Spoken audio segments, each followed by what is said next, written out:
We'll just touch on the trials quickly. We're not going to go game for game like we did last week and the week before that. We're just going to talk about the real Supercoach relevant stuff because Tim is going to launch into me after this and rip my team apart and deliver a new arsehole for me. So the first thing I want to touch on, mate, Luke Garner. I was very disappointed. I am not confident he's starting there round one. If Liam Martin's out, and Hoskins on the right, I think Luke Garner gets there. But even if he does start, mate, I'm not sure how many minutes he plays. I thought defensively there was a lot of issues there. I am less confident on Luke Garner than I ever have been, and he's not in my side at the moment.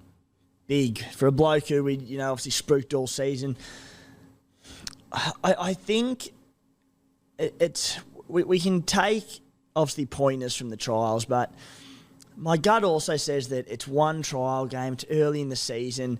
This bloke has years of high-quality football behind him at the West Tigers. And I think he's in a new environment, new combinations are coming along.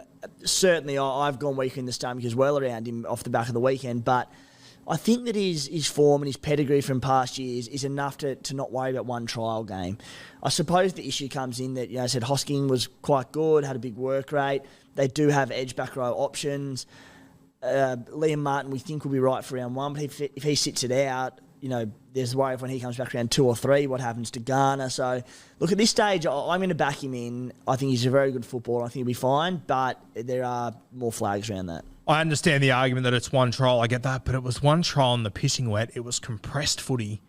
He was just making poor reads and missing tackles all over the place. That's my worry. And you're right, it's one trial, it's one game, but I could have understand if he just didn't go great, but he was pretty poor the other night. Yeah. And I think that Hoskins, he really showed what he's about. I hope that Liam Martin is fit round one so that we know. Because that's going to be the tough thing. Even then, there's a chance Hosking misses this side entirely. Yep. So, if Hosking's named on the bench, which is a decent chance, obviously, that's almost worse. It's just does he come on and take 30 minutes off Garner? And that would be your nightmare, I think. The beauty, we had a massive chat about 2RF mid-rangers on the Playbook podcast last night.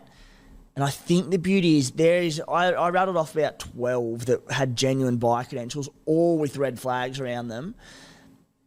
I think enough of them are going to go well that it should be a pretty easy sideways move. Yeah.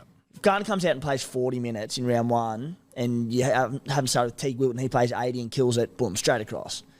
Now, saving trades is so important, so we want to get that right. But I do think it is a pretty easy sideways trade to one of those players. It obviously is just, if you can nail those, it could be 2 to 3 trades. It's so important. It's very important.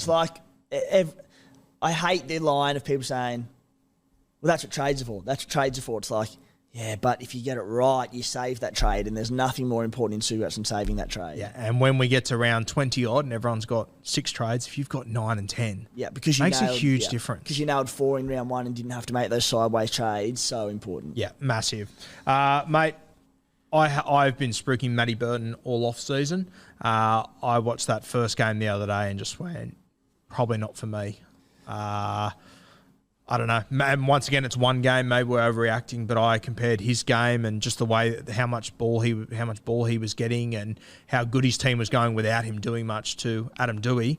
I know we spoke about him already in the show, but I think it has to be Dewey by a country mile for me.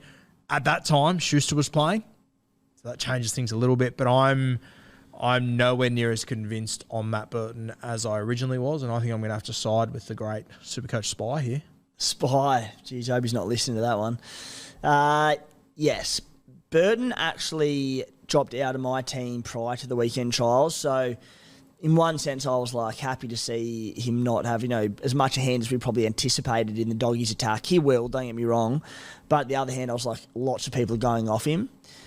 I just keep, I said all preseason that Dewey was my head move, Birdo was my gut call. It's hard because stats tell such a story, don't they? And Birdo last year had 10 scores under 40. Yes, the Doggies are going to improve and whatnot, but you saw the weekend and you just thought, oh, stats tell a story. So Dewey, who I was real high on for a number of statistical reasons, more than anything else, now everyone's going to flock to him if they were running a Schuster and Birdo combination. So, yeah, Birdo, on the flip side, now that people are selling him, like, oh, Birdo, 15%, interesting. But, yeah, I think it's going to take time for these combinations to come together, and I've got him out of my side at the moment. It's also coincided with KP getting dual, so that 5'8" position has been thrown wide open over the weekend. Yeah, very much so. My head previously was saying Dewey and my gut was saying Burton. Now they're both saying Dewey, I think. Yeah. Direction I'm going to go. But, as you said, antipod play could be very interesting there with Burton. Mate, a couple of young guys that really stepped up. You obviously had Cam Pierre from the Gold Coast Titans. I think we all had him locked in. I think that he should be by far and away the most owned player in Supercoach this year. Agreed. To be fair, you would have scored 4 tries in 10 minutes in that game. Yeah, but, I mean, he's playing outside Foz on that left edge. He's lightning quick. Like, How's the Foz? I understand that argument. I've had a few people say that to me, but I think he's a good thing out there. Mate, he's bottom dollar. And people are going, oh, Brian Kelly comes back. I reckon he's going to keep these guys out. I'm pretty confident he will. Yeah. Tell you the one, there's not a chance I'm starting with him, but Beau Fermor with Foz inside him is just going. He could be the biggest winner positional wise this season, like positional changes, because we know how well Foz squares up defences, and if you're a line runner off him, look at Andrew Davey at Manly. Jeez, it's a good spot to be. Yeah. If Firma didn't score 68 tries last season, I would have got him in for sure, but because he scored all those tries, I'm like, oh, how much can he improve?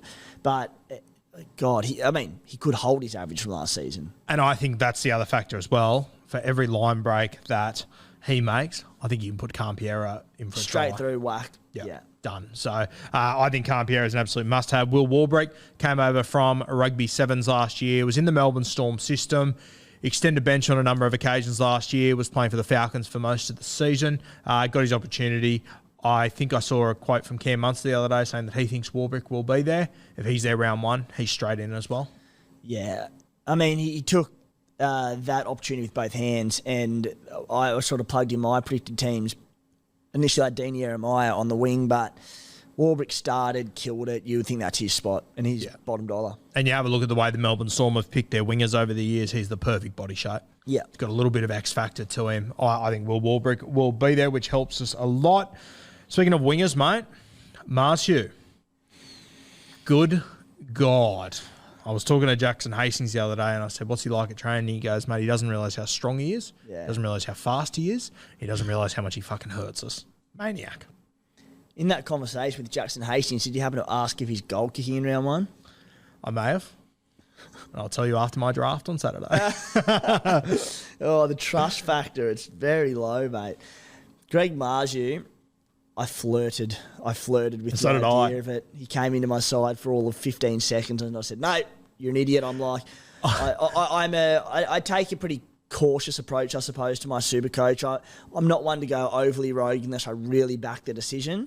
And I just went, something is off about this. But I think he busted 9 tackles. And the big thing is the KP factor. Yeah, being on that left wing outside of KP could be an absolute gold mine. My issue is, job security is going to be very poor because his defensive reads in the past are the reason why he hasn't played more NRL. There's a few people there, Heimel Hunt and Nari Tuala, who could slot into that by round 2 if he has a stinker in round 1. I have so many just concerns over Ponga and concussions and injuries and all sorts of things coming off a calf injury. If Ponga goes down, it almost puts a line through Marciu for me. But, geez, the Knights' soft draw to start the year, man, you can make a case. I think that I agree with you on everything you said with him defensively, but I think it's pretty evident that Newcastle have brought him there for his kick returns and everything. And I also think, if I'm Newcastle and I need to drop a winger at the moment, it's going to be Marciu that I've just brought to the club, or Dom Young, who seemingly is about to walk out the door. I reckon that could get ugly. Yeah. Personally, yeah. I think it could. That's just my vibe, but for them to bring him over from England, for him to defend awfully for the first year and then back him in and develop him. They did back him. And now that he gets all these raps, and especially if he goes to the Chooks, I think that'll piss Newcastle. And so it should, 100%. Yeah. So it should. So I've had a few Newey fans and mates messaging me just saying they're just so angry about it. And I said, why wouldn't you be? Why wouldn't you be? But that's the business. I'm sorry. Fuck. If I was Dom Young, I'd do the exact same thing. Yeah. Without a fucking doubt. So it's a tough business, rugby league. But yeah, he's very, very interesting, Marcio. Mate, we already sort of touched on them, but there's a couple of guys that are playing fullback that are available at CTW that we warned you 3 weeks ago. Just because they're playing fullback, who gives a fuck? If they're not scoring points, it's not worth it. Perham, Hammer, Sloan, red Sharpie for me. No bueno. What do you reckon? Yeah. If I slid into fullback for the Raiders round one, bottom dollar, and I was dual CTW fullback, would you pick me? Well, mate, Seb Chris got a bait on the week, and I kept an eye on the phone. I thought Sticky was going to call me to see if I was keen. I didn't see that coming. Apparently, he's played a few games there in Reggie's and stuff over the years, but I wouldn't have imagined Seb Chris to be a fullback operator. Mate, I can't make a case for Seb Chris at fullback, and the Raiders talk about glaring issues. One of many. But yeah, Sloan, Hammer, Perham, all not. I don't think you can consider them. I think people, Sloan in particular, I think, as we said from the start, I think people are fucking crazy to be looking at Sloan. Yeah, and Sloan, I'm not keen on him at all. The only thing going in Sloan's favour is that there's not much competition for fullback spots at the moment. I suppose they could shift Moses Mbai back there. They've got the young fella, Stray Stewart. Well, that's the scary thing for me. I actually think Moses Mbai played really well in these trials. Yeah, I thought he did well. And Bud Sullivan is seemingly fit. So Mbai's got to have a spot somewhere. I like. So maybe, we've sort of been joking about him playing fullback, but fuck, weirder things have happened. Yeah, he's safe. Job's pretty poor. Round one bye just does not help things. Ben Murdoch-Masila as well. There's been questions around him. You know, Jack Bird is to come back into that team, so I think Bird and Sewer start on the edges. Murdoch-Masila, obviously, you know, the fact that he was recruited to the club, they've got high raps on him. So he may well get decent minutes and turn into be a really good cheapie. Just the round one bye is tough, so he's one that I'll wait till round four, and if he's before that first price rise, if he's going good. I'm not even convinced even if he starts on the edge, I'm not convinced he plays huge minutes, to be honest with you. So I know it's appealing. I think it's 234K. It's very cheap. But I think you're walking into a hiding there. I think edges are locked. DeBellin's playing at lock, so I don't know. Yeah. We spoke about some CTWs there, Perham, Hammer, Sloan. Mulatalo, mate, put on quite a show the other day. I said on Bloke in the Bar the other day, I love how Mulatalo has got all the shit in his game, but he backs it up every single fucking time. I love him. You're a fiend for that NRL arrogance, aren't you? I love it. I love it. If you back it up, I love it. If you don't, I've got no time for you. But he backs it up every single time, and you meet him in person. He was at a bloke photo shoot with us a few weeks ago. Lovely guy. Yeah. Awesome. I posted a thing about it yesterday. He messaged me. He goes, fuck, you should have seen I had some Canterbury Bulldogs, like 10 and 12-year-olds, that sprayed the living hell out of him. And he just went, I love that. Yeah. How good's that? That's what footy's about. You got to learn to thrive on it, don't you? Mulitalo, my take from that game was that basically Katoa, we talk about how many wingers in the competition. This is most of them have a preferred side and like quite a strongly preferred side. They chop and change all the time. So Mulitalo for the majority of last year, at least when Katoa was out, would play right edge, which I prefer at Cronulla just because it's Nico Hines' right edge. But Toa played right, Mulitalo played left. I know Mulitalo got his 2 tries there, but I do prefer the right edge winger at the Sharks. The Sharks in general, though, just look red hot. They have not taken a backward step from what we've seen in trials so far. So there are so many assets in that side that are pods for round one. Want to make it interesting? $100 bet who scores more tries this year, the left winger or the right winger? I'll take the left. Really? Yeah, I reckon with Wilton there, I think you'll see a lot more points down there this year. For the sake of the show, I'll take your bet. Yeah. But the logic behind it, we've spoken about time and time again of what Wilton will do to that left edge, and we both think that there'll be... Hey, if you don't want to take it, just say it, man. That's all you have to do. Tony's putting up 5K here. I'm trying to get a scunjo out of you, like getting blood out of a stone. Tony's got a bit more to work with than I do, Guru. $100, mate. I'll go Sharky's right winger. Did you want the right winger? Are you confident in that? I assumed you were by what you were saying, but yeah, I'll go right winger. Right, I'll take left. Done. keep track of it this year. Mate, let's talk some back rowers. Eli Katoa scored a very good try. The thing that fills me with confidence is that he scored that try off broken play. It wasn't like it was a set play or anything. The thing that worries me a little bit was that it came off Munster, who I don't think that'll happen all that much this year. I think Jerome Hughes is going to be his guy. Where are you sitting on Eli Katoa? Why do you feel more confident that it was off broken play?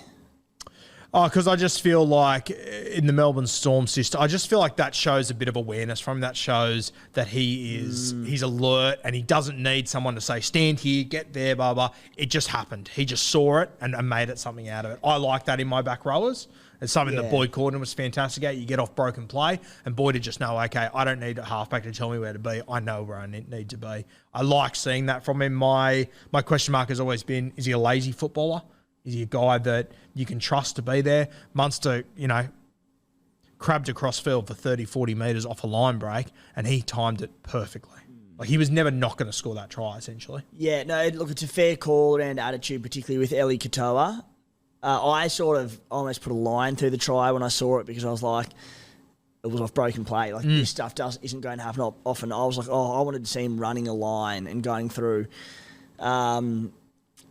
I'm really torn. We've seen the upside in his first year at the Warriors where he was a wrecking ball. We had a bit of belief that, Craig Bellamy, of all people, could get the best out of him. I'm so tempted to start with him. He's a little bit of an awkward price. Yeah. Look, if he plays 80 minutes, lock and load, job security is going to be the issue there. But there's such point scoring upside to him.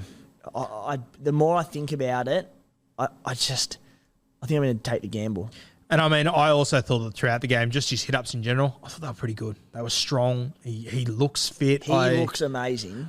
He's fit as. You're higher on him than I am. Yeah. I don't trust him enough to bring him in, but I would not push back on anyone that does.